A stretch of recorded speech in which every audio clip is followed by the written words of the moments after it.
Have you heard the phrase that is the root of all evils? Never get into debt.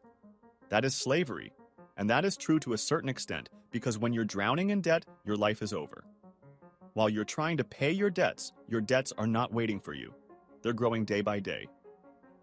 Since no one lends money for free, there is always an interest. Despite all of this, the United States has embraced that total. U.S. consumer debt is almost $15 trillion, which brings the average household debt to over $5,300. The U.S. GDP is a little over $21 trillion, which means the entire economy consists of that. But I have some good news for you. That isn't always bad. That is an unpopular opinion because most of the debt we have is bad debt. You probably have some credit card debts, a car loan, and maybe a student debt, and you're thinking, it will take me decades to pay off all of these debts. How on earth can that be something good? In order to understand how that can be something positive, let's take a look at how people with deep pockets still use that to make even more money. It might sound a bit confusing because why would anyone with a lot of money use debts in the first place? That is supposed to be used by people who do not have money. But that's not how capitalism works. That is a powerful tool if you know how to use it. And in this video, you will find out how rich people use that to make even more money. Number 1. Borrowing trade often revolves around a simple concept: borrowing money to start a business. While this idea might be seen as controversial, starting a business by taking a loan, I, personally, wouldn't choose this path. However, for some businesses, especially the more traditional ones, it can be the best option. Let's take the example of selling pens. Pens are a common product, and there's usually a constant demand for them. In the past, the process might involve flying to China, locating a factory that produces quality pens at the right price, buying a container of pens, shipping them to the US, and distributing them. Nowadays, much of this is done online through platforms like Alibaba, unless it's a more complex product that requires a personal visit to the factory. The interesting part is that in many cases, you don't have to pay for the products up front.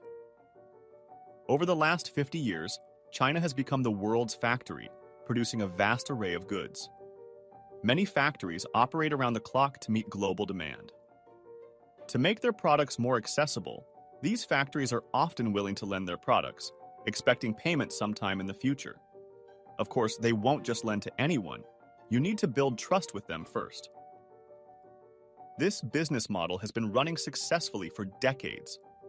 Once a client sells the product in the US or elsewhere, they then pay the factory and borrow more products. The essence of this approach is telling the factory, "You're excellent at making this product. Let me help you sell it.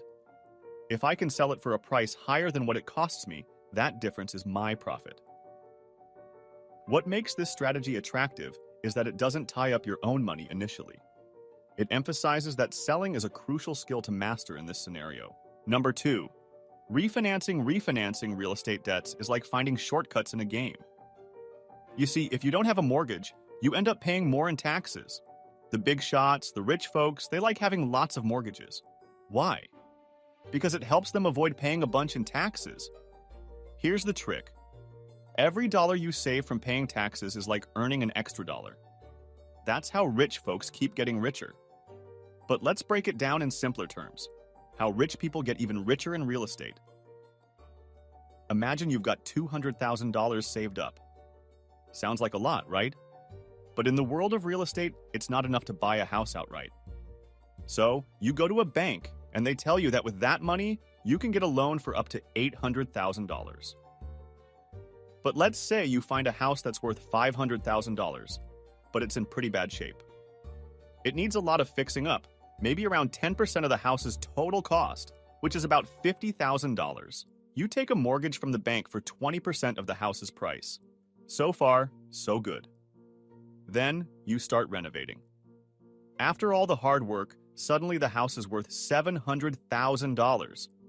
People actually want to live there now. You go back to the bank, and they agree to give you a loan for 80% of the new value, which is $560,000. Out of that money, you pay back the first loan you took, which was $400,000. Then, subtract the $50,000 you spent on fixing the place up. What's left? A sweet profit of $110,000. And guess what? You still own a property that you can rent out, make more money, and build up your wealth over time. Plus, because you've got a mortgage, you don't have to pay as much in taxes. Number 3. Hedge funds. Hedge funds are like special clubs for rich folks. They're all about making rich people even richer, but they do it in some tricky ways. See, regular folks like us work hard to figure out which companies might grow and do well. We put our money into these companies hoping they'll get bigger and make us some profit. But hedge funds do the opposite. They try to make money when companies fail or go broke. Remember that time with GameStop? The internet took on these hedge funds, and they lost a whopping $13 billion. But how do these hedge funds make money when things go bad for a company? Let's break it down. Say you think a company's stock will go down, like Facebook. You know that Apple, the big phone company, will soon make it tough for apps like Facebook to track your online moves. So you call your broker, a person who handles stock stuff, and ask to borrow one Facebook stock, which costs $100. You sell it instantly in the market for $100. Boom! You've got $100 in your pocket, but you still owe your broker that one Facebook stock. If you're right, and Facebook stock drops to $70, you use that $100 to buy back one stock at the lower price. Then, you give it back to your broker and pocket the difference. In this case, $30. Nice, right? But here's the tricky part. What if you're wrong? What if the price goes up instead? You still have to give back that stock to your broker. If the price doubles, you have to buy it back for $200. The thing is, when you buy a stock and it goes up, you only lose the money you put in. But with shortcomings, that's what this strategy is called, your losses can keep growing as the price goes up. You might even lose a ton of money because there's technically no limit to how high a stock price can go. However, if you've got a team of experts helping you out, like 100 analysts, this strategy can make you loads of cash. It's a bit like walking on a tightrope. It sounds simple, but in reality, it's super tough and risky. It's a game where you can make big wins or suffer big losses depending on how well you predict things. Number 4. Forex. Forex is like a big market for trading currencies. It's how countries swap money when they do business with each other. Say you're in the US but need to pay people working for you in China. You'll need Chinese money, so you swap some of your dollars for Chinese yuan. This swapping happens in a place where anyone or any company can join in. The value of these currencies changes based on different things, like when the Fed, a big US money group, decides to do things like raise interest rates. This can make the dollar stronger or weaker compared to other currencies. What's cool and risky about Forex is that you can do something called leveraging. It's like getting to borrow extra money to trade.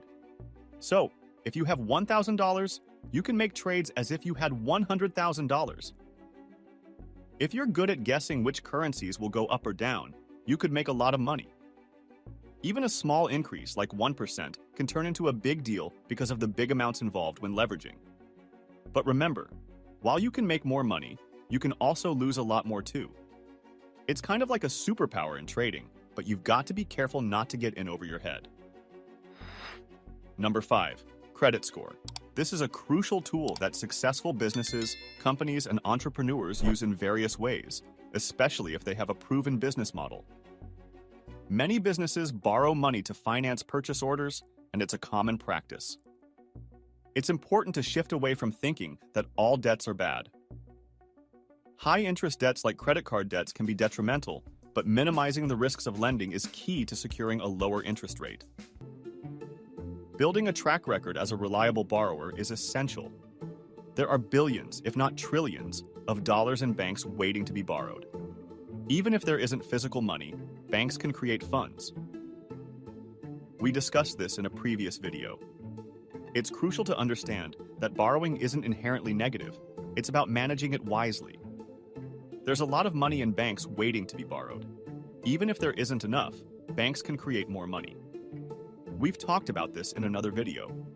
If you liked this video, please give it a thumbs up. If you're new here, subscribe and turn on notifications. Thanks for watching, and we'll see you in the next video.